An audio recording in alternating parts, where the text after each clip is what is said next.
Hey guys, welcome back. I hope y'all are doing well. Today I'm checking out the first of two Taylor's versions that was released in 2023. Today, the first of two I'll check out is Speak Now, Taylor's version. I felt this was a decent re-recording, and I did enjoy the previously unreleased tracks, or I should say from the vault tracks, as that's what they're all titled. Just like my previous videos, I'll try to focus a little bit more on the previously unreleased tracks as compared to the original album tracks. As for the most part, nothing much has changed aside from some slight lyric changes here and there, as well as obviously vocals and a little bit of instrumental work. Anyways, let's go ahead and hop right into it. This is her third re-recorded album that was released on July 7th, 2023. Ironically, this re-recording is for her third studio album, of course of the same name, that was originally released in 2010. With 22 tracks on the album.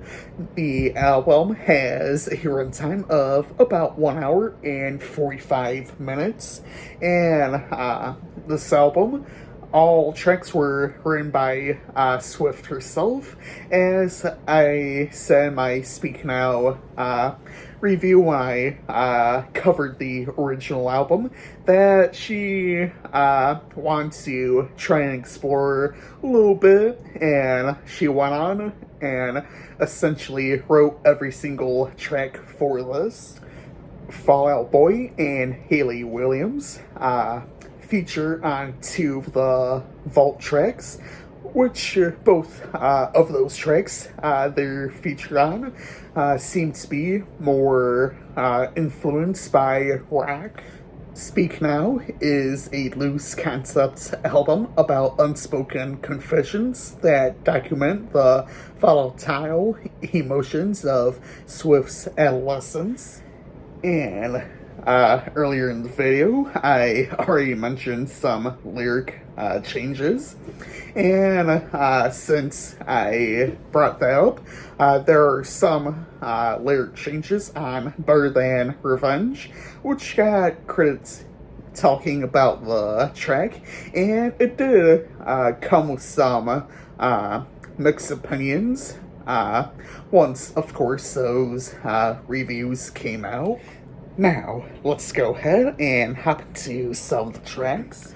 We start the album off with Mine. I still feel this is a decent track. It hits a little bit more on the country pop side, however. Sparks Fly was interesting. It was interesting hearing more different parts as compared to the original track. I felt you could hear some of these stringed sections a little bit better as compared to the original album. Dear John isn't too bad in this updated version. I did enjoy her vocals on the track. Mean sounds odd without her twang, but this is the way she essentially wanted this re-recorded album, essentially without it. I still feel it's a decent track, aside from that aspect of it. I still love the story and subject of Never Grow Up. I feel it's still kept nice and simple about trying to enjoy every moment you can while you're young. Now, I suppose I'll hit on some of the vault tracks, as again, I don't want this video to heavily focus on tracks that were on the original album, even if I still feel, I want to talk about some of the tracks off the original album that have been updated. The first vaulted track is Electric Touch featuring Fall Out Boy. I do love its pop rock sound. I also love both Taylor's and Patrick Stump's vocals. Lyrically, I feel the track is about meeting someone new and hoping it all goes well with them no matter what.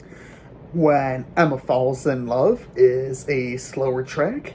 I love the track's overall sound and Taylor's vocals.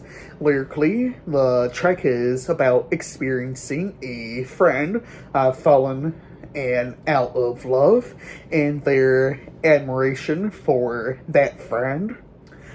I Can See You is an interesting track. I love the guitar riff on here. I feel it makes the track a little bit more appealing as compared to some of the other tracks from The Vault. I do enjoy her vocals here as well. Lyrically, I feel the track is about her feelings for someone who she likes to be around. The fourth vaulted track is Castles Crumbling featuring Hayley Williams. I feel this was a great track, and I did enjoy both ours. It seems in some parts to be a duet, which I did enjoy. And I again felt both ours were great. Lyrically, I feel the track is essentially about the pressure of fame and trying to keep your fan base, or at least try to entertain people who enjoy you. Foolish One is the fifth vaulted track here on the album. I did enjoy the track, and I did enjoy the more popish instrumental, which, essentially would be seen more on Red, the more country pop, or at least, pop style, as, we all know how that went. But other than that, I did enjoy her vocals here on the track. Lyrically, the track essentially looks at being overlooked by your significant other and being cheated on. Timeless is the sixth and final track of the vaulted tracks, as well as closes out the entire Taylor's version of Speak Now. I do feel this was a great track to end off on. I did enjoy Swift's vocals yet again, and I did enjoy the instrumental. Lyrically, the track essentially looks at fate, and it also seems to look back at her grandparents and essentially like how they fell in love. Some of my favorite tracks on the album are Mine, Mean, Never Grow Up, Sparks Fly, Back to December, Electric Touch featuring Fall Out Boy, and Castles Crumbling featuring Hayley Williams. Today, I'll be giving this album a 4.5 out of 5. So, anyways, I hope y'all enjoyed this video. As usual, feel free to leave your thoughts down below in the comments. Next week, I'll be looking at the second album, Taylor Swift, released last year for her Taylor's versions, being 1989. Taylor's version.